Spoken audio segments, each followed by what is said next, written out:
Welcome to the Period Besties Podcast with Stasha and Katie. Think about it as chatting with your best friends about all the TMI stuff you've never talked about before with two period coaches who've been helping hormones collectively for over 20 years now. I'm Stasha. And I'm Katie, and we're pulling back the curtain on what it's like in the world of menstrual coaching. From puberty to menopause and everything in between, we're here to show you how period coaching can save the day. We'll share practical tips and information you can put to immediate use to improve your hormones and happiness. We're removing the mystery, ending the taboo, and shining a light on just how powerful period coaching can be. So whether you need period coaching or are considering becoming a period coach yourself, these episodes are going to help you. We'll share stories, coach live on air, and bring smart, savvy guests to share their wisdom too. Let's start today's episode. Hello, everybody. Welcome back to Period Besties and welcome back to our series on back to school health. We are going to be walking through meals with you. So what to eat, breakfast, lunch, dinner, snacks, how to get enough protein in. So basically you're walking into the new school year, you're walking into the fall with a meal plan with some of our favorite ideas. So Stasha, what do you like to eat for breakfast? Like what's your jam? Oh my gosh, there's so many things I like for breakfast. I do want to preface this with everyone's going to have different things that they like and don't like. So if something sounds good to you, try it. And if it's like, oh God, that's gross, don't eat it. I hate oatmeal. All of Katie's oatmeal suggestions, I'll be over here like, what? Silently gagging in the corner. I don't know why. It's just, there's not a lot of food that I don't like, but for whatever reason, oatmeal. Then I like the taste of oatmeal, but 3 bites in and I'm like, I can't eat any more of this. It's disgusting. So I don't know. But I like savory breakfasts for the most part. So I definitely am like the breakfast tacos girl. I will scramble eggs. I will throw some bacon in there. I will dice up a couple of tomatoes and some lettuce and some cheese and some salsa. And I will make myself breakfast tacos with scrambled eggs. Throw some beans in there to up the protein and the fiber content. Maybe have a slice of turkey bacon on the side. But I mean, breakfast tacos is one of my favorite things. And Chris is not a huge savory breakfast fan. So it's definitely when he's at work in the morning, I make myself breakfast tacos. I love breakfast tacos. Yeah, it is definitely one of my favorites. But then I'm also a big fan of some smoked salmon in my eggs, a little cheese, like some feta or some goat cheese and dill. Maybe a couple. Again, the turkey bacon has been my like protein ride or die for any day where I'm like in a breakfasty mood. It's just been such a great way of getting the protein levels up to that, 30-gram marker. And then sometimes I will just finish off with a little bowl of yogurt just to kind of get myself up over the 30-gram threshold after breakfast. So usually I save it for after breakfast so that I don't quite get the just straight lactose and sugars on me. So a lot of times I'll have it as like kind of breakfast dessert. A little goat yogurt with maybe some blueberries or something in there as like my breakfast dessert.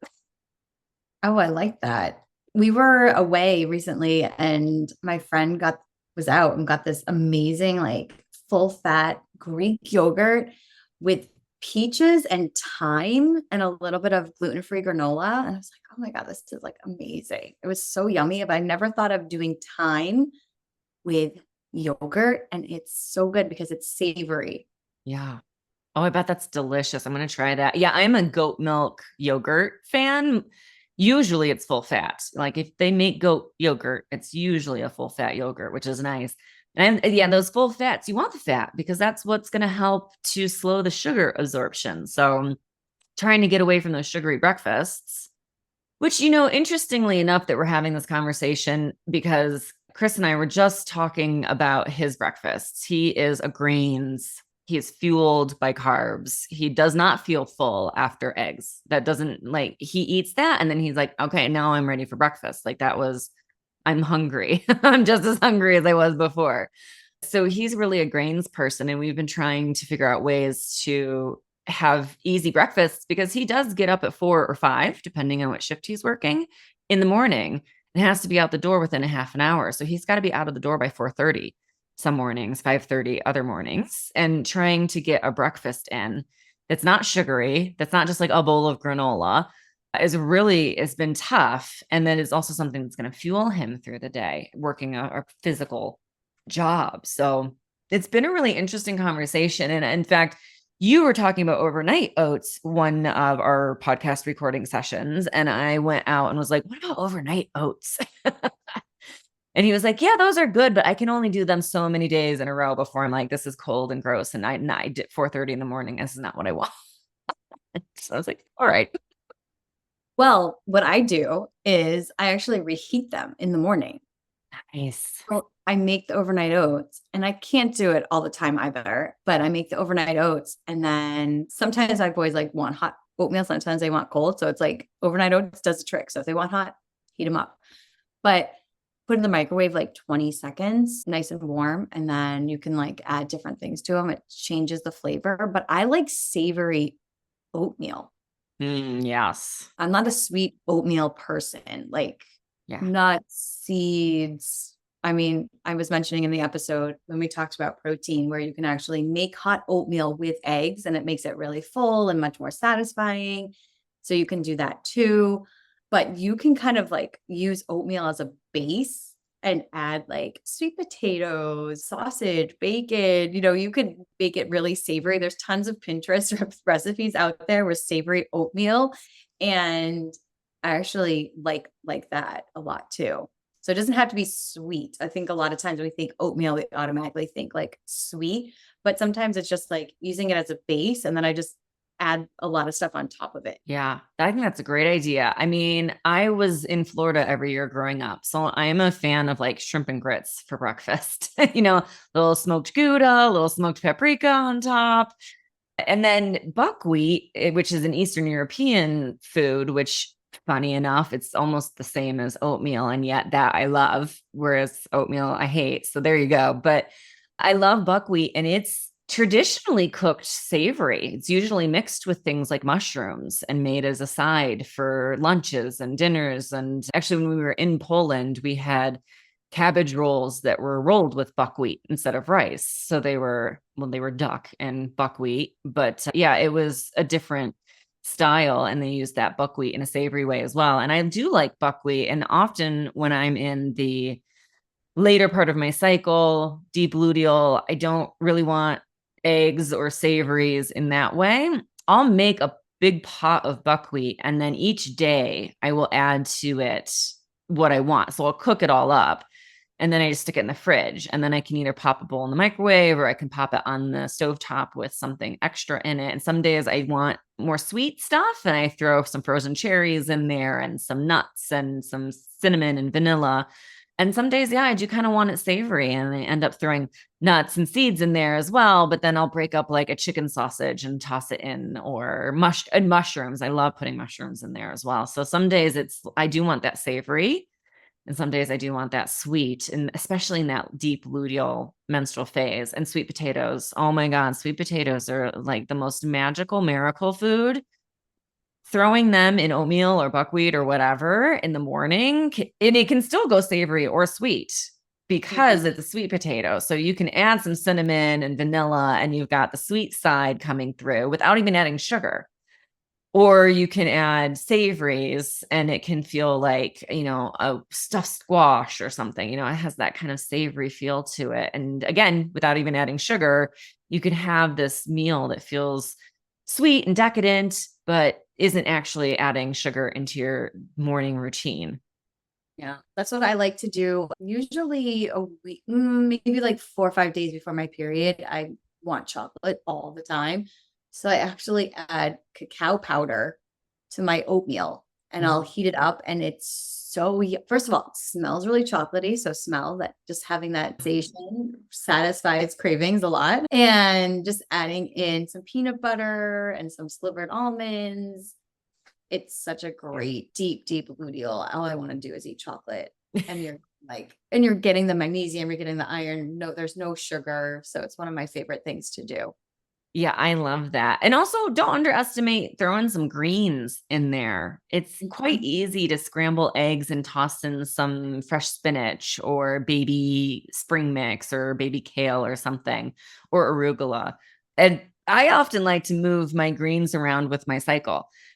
So it's definitely something that I talk about in Food and Flow or in Flow Freedom, either of those little things, where I say, using greens to go with your cycle. So in follicular, I often want things like spinach, arugula, dandelion, kind of those dark, bitter spring greens just are perfect for that phase. And then as I move into more of the autumn, the luteal phase of the cycle, then it does switch over to things like kale, chard, those more fall, wintry greens. They're a bit hardier. And for whatever reason, I'm like, okay, I'm over the light greens. I want like the dark hardy greens now. And so even just adding a little bit of those. And again, especially for breakfast, it's really nice to toss them with a little bit of bone broth and even increase, they have a little bit of protein in them as they exist, but adding a little bone broth in there can help boost the protein content as well. And then throwing it all in, with your eggs or on the side or something like that. I love a good veggie scramble with a ton of veggies. And throwing those greens in as well in the morning can really help boost throughout the day, getting those real mineral and vitamin rich greens in there first thing in the morning can be huge.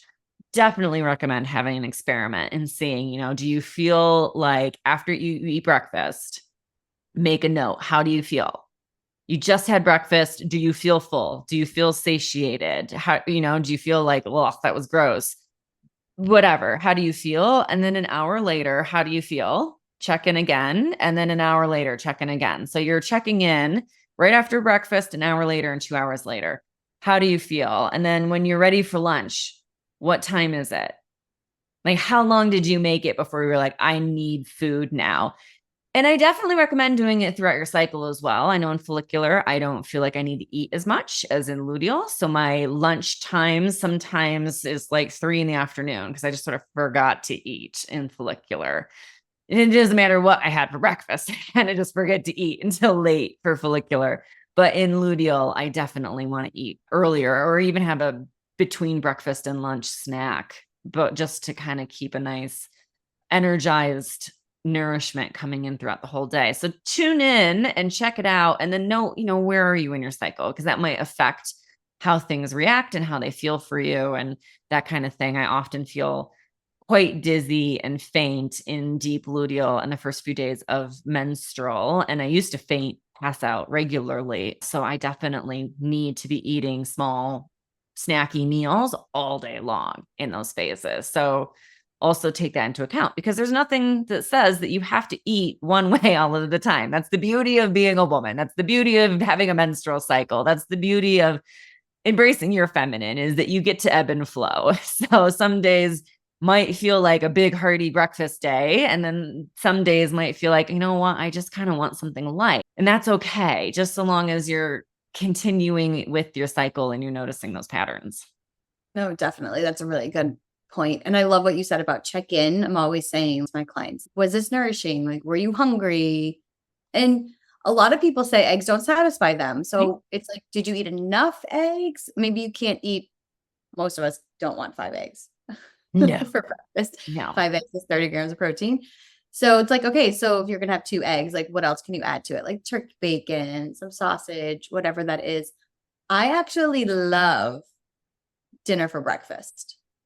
In the winter and the fall, I love soups and stews. Yeah. All year long, I want to eat turkey burgers, especially in my deep luteal phase or my bison burgers or my bison meatballs. But because I love savory food for breakfast, I do a lot of that. So when we'll cook dinner, we make extra. Hopefully we have extra. The boys are eating a lot these days. And I'll eat that for breakfast the next day. I'm really, really into that. It's so easy. You can just like saute some spinach really fast with some olive oil on the stove. I add my seeds to it. Or I love arugula for breakfast too. So arugula with some olive oil, my seeds for seed cycling. Sometimes if I have fresh lemon, I'll squeeze that on that. Maybe it's with my turkey burger, maybe it's with my hard-boiled eggs, whatever that might look like. Something really cool and fun that I discovered, if you have an air fryer, you can actually make hard-boiled eggs in your air fryer. So 350, if you like them runny, 8 minutes. If you like them harder, like 9 minutes. So we make hard-boiled eggs the night before in the air fryer. Put them in a bowl, put them in the fridge to chill overnight. They're actually easier to peel that way too. And then I'll saute some spinach or have some arugula, put my seeds on there.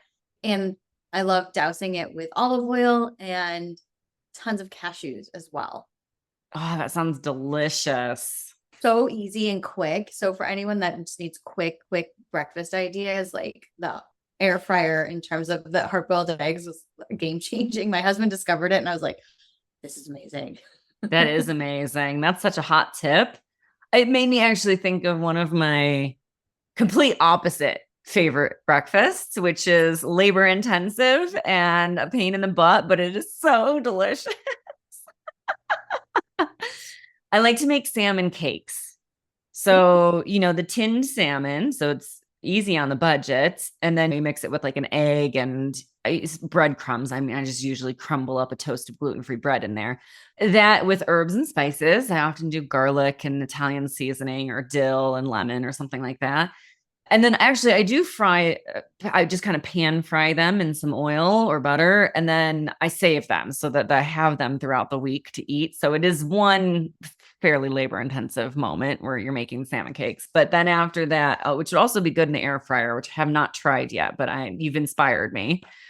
And then a poached egg on top. So some spinach or arugula, sometimes steamed in there, sometimes just fresh. And then a poached egg on top is something I absolutely adore. And then I can do it for a couple of days in a row. I just have to poach a fresh egg, which don't be intimidated by the poached egg thing. The secret is a little bit of white vinegar. This might be a restaurant's secret. It's probably all over the internets by now, but I worked in restaurants for most of the aughts and teens. So I just picked up a lot of tricks, but one of them is when you're boiling for a poached egg, little tiny bubbles, splash white vinegar, drop your egg, and it will come out quite nicely without too much extra work, and then just leave it alone. Just let it do its little eggy thing. And they're actually not that hard to make, and they're quite delicious. And it's just a nice way of getting that egg in, as well as that salmon, really upping the protein and the omega-3s and all that good fats and whatnot that we need in fish. So it's kind of a nice way of having a really super healthy breakfast with minimal. I mean, got to poach an egg once a day. But once you get those cakes made, you just got to bring them out, heat them up real quick, and throw an egg on top. That sounds awesome. You're going to have to send me the recipe. It sounds so yummy. It is what I make when people come over because it feels really fancy, but it's actually cheap and easy. I love it. That made me think of, I'll make like protein pancakes. Oh, so yeah. I'll just do eggs with banana and gluten-free flour. And then on top, I love actually doing peanut butter and slivered almonds and then put my seeds on there. But unfortunately, my boys do not like the protein pancakes because they've had real pancakes in terms of my husband makes like from scratch, like, what my grandfather used to make in terms of like real pancakes. So anytime they see me making them, they're like, no, but I love them. If you don't introduce your kids to other pancakes, they will love them. But especially like when I just don't want what I'm normally eating. And it's super quick and easy too. It's like one of the easiest things you can make. Mine don't look pretty. So if I ever post them, your people are probably like, what is this? But they're really yummy. I used to make them out of plantains. I lived right down the street from like Mexican Asian market. So plantains were just dumb cheap. And plantains and eggs, a great protein rich pancake for sure. I mean, it's very similar to bananas, but they were just cheaper and right down the street in Los Angeles. So that would taste really good, actually. Yeah, they were quite good. And you can kind of mitigate them because if you get them when they're still like yellow.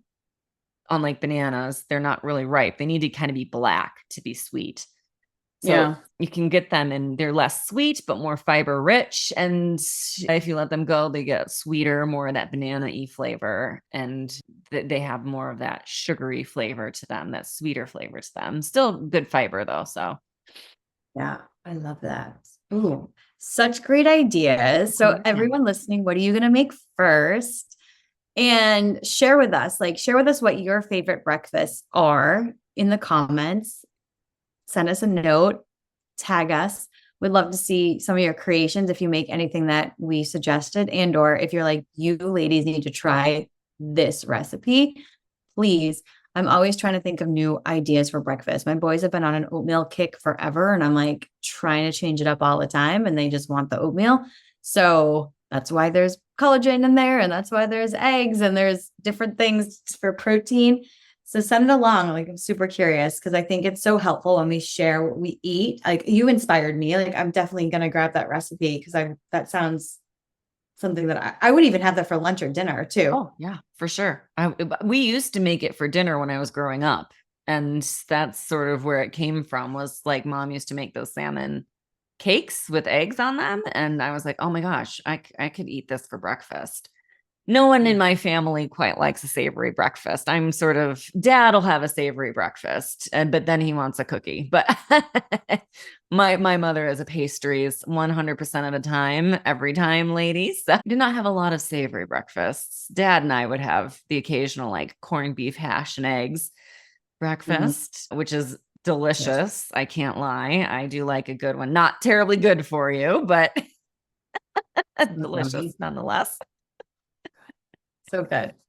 Yeah, I love it. Brilliant. Yeah, send it along. I mean, there's so many ways that you can have breakfast. Like you said, savories, a mug of bone broth can be breakfast. You know, there's definitely ways to add in savories in breakfast. And of course, as Americans, we're so conditioned to sweet breakfast that sometimes it does take a little bit of transitioning as well. So if you're a sweets in the morning person, maybe just try adding a little savory in there and see if you can't sort of move it a little bit further away from sugary sweet to maybe a natural fruit, or even adding in some savory first so that you can kind of mitigate the sugar rush from breakfast, shall we say. Yeah. Because I know when I'll go out and like, especially if someone has gluten-free French toast, I like love it. But I'm hungry in an hour and then I crave sugar the rest of the day. So I always make sure that I get some sort of protein with my gluten-free French toast when I go out, just to mitigate that sugar rush and the cravings that I'm going to have the rest of the day. I love it. Brilliant. Fantastic. Yes. Send us in. We can't wait to hear what everyone has to say about their breakfasts. We love talking food, so please bring it on. We want to hear from you. And thank you for listening. We're going to jump in with lunch. We're also going to do snacks and dinner. So stay tuned to the podcast as we have more food-fueled episodes coming out. Bye for now. A big shout out and thank you to our sponsors for today's episode, Period Coaching School and Katie Bresek Wellness.